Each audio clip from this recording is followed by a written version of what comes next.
नमस्कार। मैं डॉक्टर हेमंत मंगल, सह आचार्य भूगोल, प्रादेशिक भूगोल बीए भाग तृतीय क्लास में आप सभी का स्वागत करता हूँ। पिछले वीडियोज़ में हम बात कर रहे थे विश्व को, जो हमने अलग अलग प्राकृतिक प्रदेशों में अलग अलग लक्षणों, अलग अलग कारकों के आधार पर बांटा।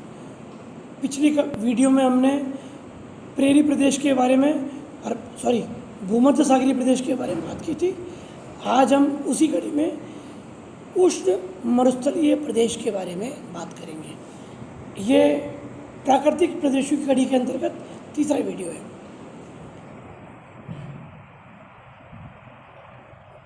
उष्ण जलवायु, जैसा कि नाम से विदित है, अत्यधिक गर्म जलवायु, प्रतिकूल जलवायु, जिस कारण से संपूर्ण क्षेत्र में वनस्पति विकास न के बराबर हुआ है। सिर्फ वे ही क्षेत्र विकसित हुए हैं जहाँ पर भूमिगत जल तुलनात्मक रूप से ऊंचा है। ऐसे क्षेत्र को प्रायः ओएसिस या नखलिस्तान के नाम से जाना जाता है। बाकी शेष जगह जलवासी पशुचारण प्रमुख आर्थिक क्रिया है।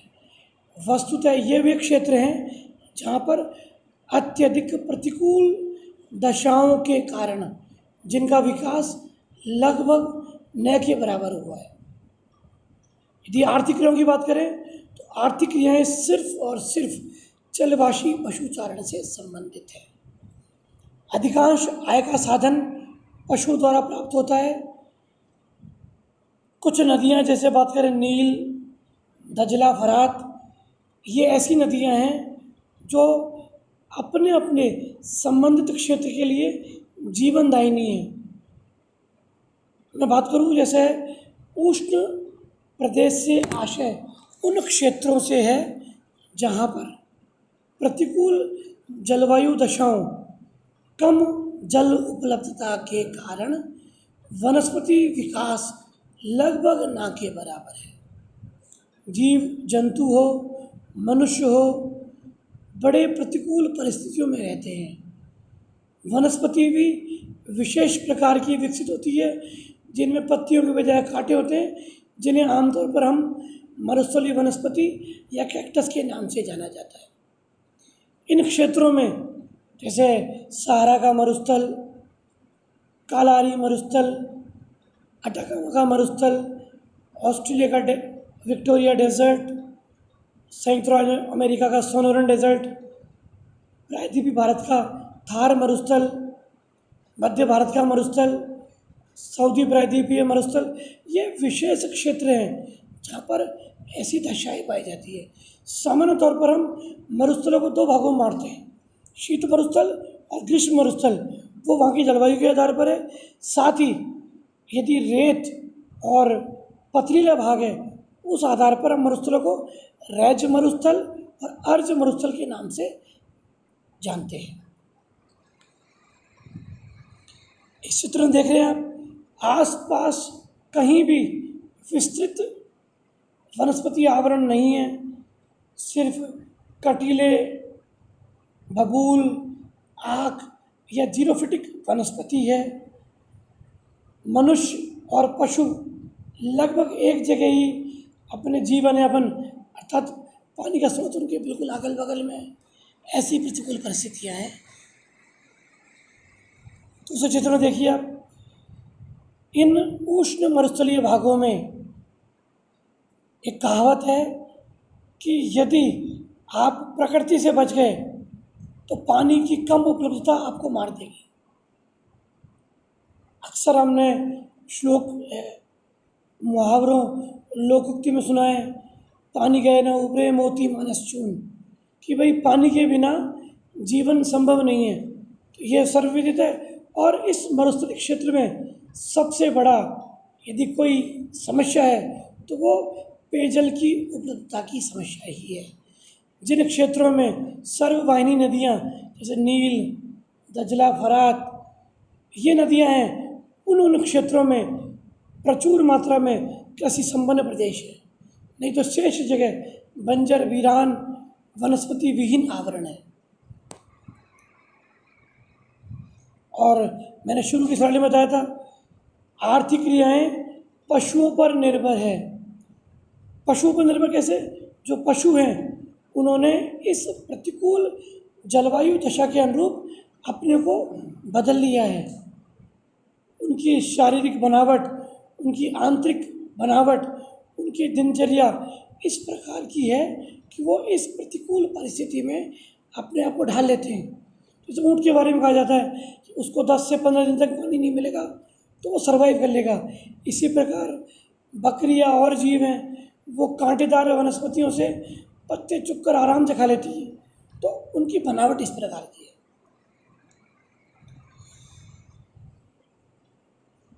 खनिज संपदा के बारे में बात करें, इतने प्रतिकूल परिस्थिति वाले क्षेत्र हैं कि खनिज संपदा के बारे में अभी तक सही आकलन नहीं हो पाया। क्यों?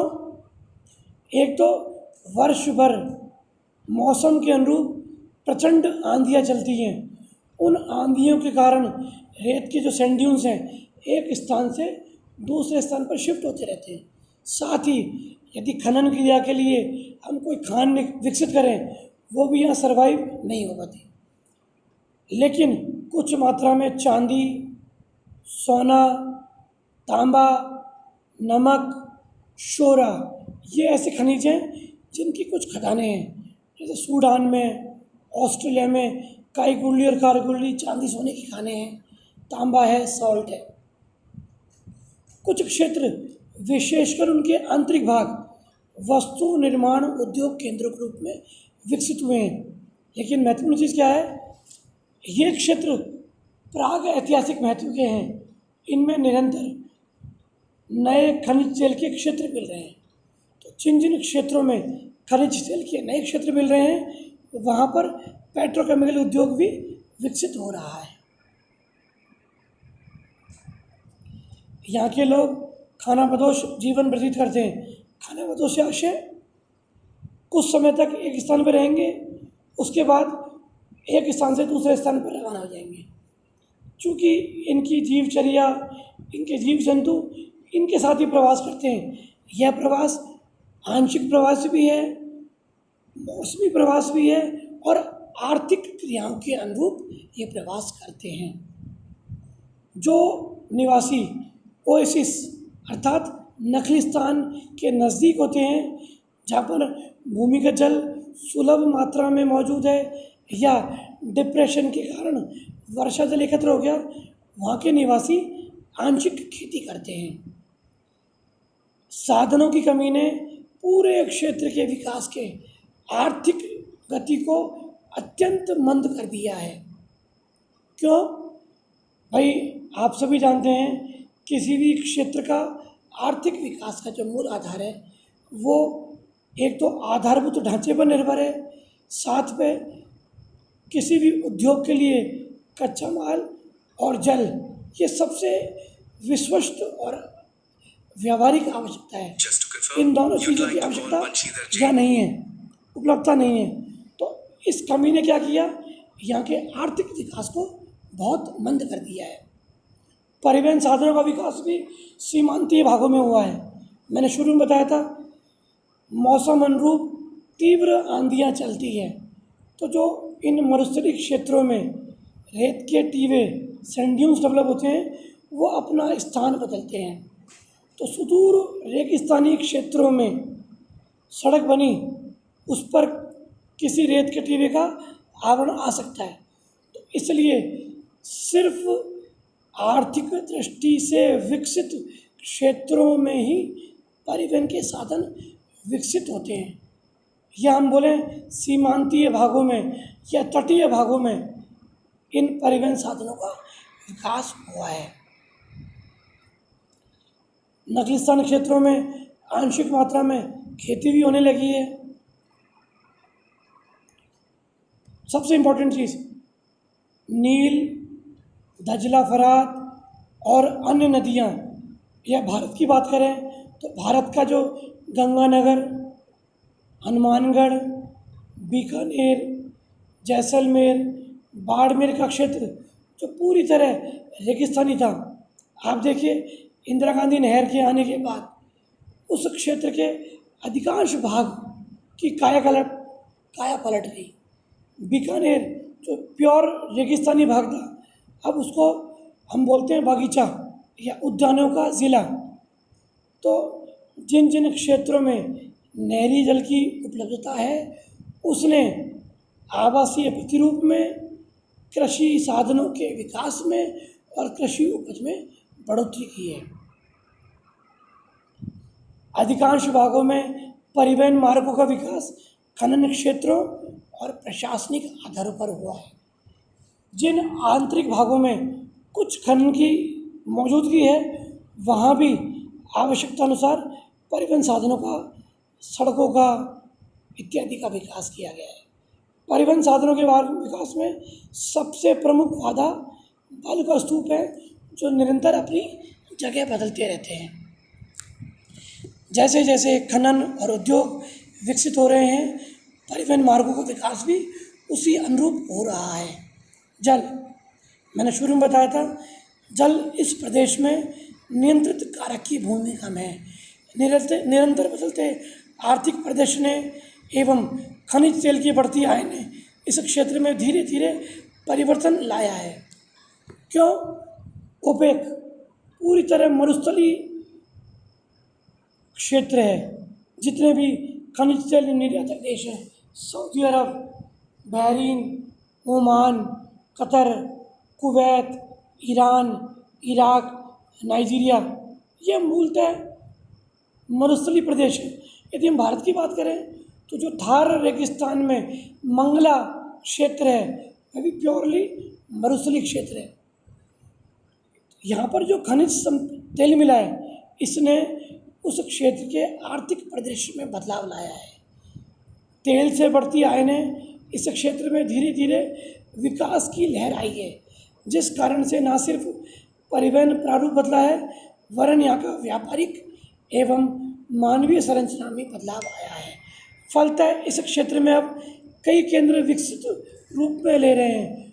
दूर बजाइए, हम खाड़ी देशों की बात करें, बहरीन, संयुक्त अरब अमीरात, यूएई से बोलते हैं, कुवैत, मरुस्थलीय क्षेत्र हैं, लेकिन यहाँ जो सुविधाएं उपलब्ध हैं वो विकसित देशों में भी मुश्किल से उपलब्ध है। मशहूर कुछ होटल, अल बुर्ज, विश्व के महाद्वीपों की तर्ज पर उन्हीं के आकार के छोटे द्वीप, टूरिज्म सेक्टर, ये क्या है? ये इसका आधार क्या हो रहा है? खनिज तेल है। खनिज तेल की जो आय है, उसने इस क्षेत्र के विकास को बदल के रख दिया है। अब एक चीज़ और डेवलप हो रही है, सौर ऊर्जा। जो ऊर्जा प्राप्ति का जो गैर परंपरागत तरीका है, ये ऐसे क्षेत्र हैं जहाँ पर यह सर्वसुलभ और प्रचुर मात्रा में उपलब्ध है। न सिर्फ विश्व के अन्य मरुस्थलीय क्षेत्र, भारत में भी इस दिशा में तेज़ी से काम चल रहा है। विशेषकर पिछले 5 सालों की बात करें तो सौर ऊर्जा में हमने अभूतपूर्व बढ़ोतरी की है। लगभग हमारी सौर ऊर्जा उत्पादकता कई गुना बढ़ गई है। इसके अलावा एक चीज़ और है, हम सौर ऊर्जा की बात करें तो ये जो पवन ऊर्जा है, इसकी भी यहाँ पर विकास की प्रचुर संभावनाएं हैं। तो यहाँ भी इसकी बढ़ोतरी हो रही है। धन्यवाद।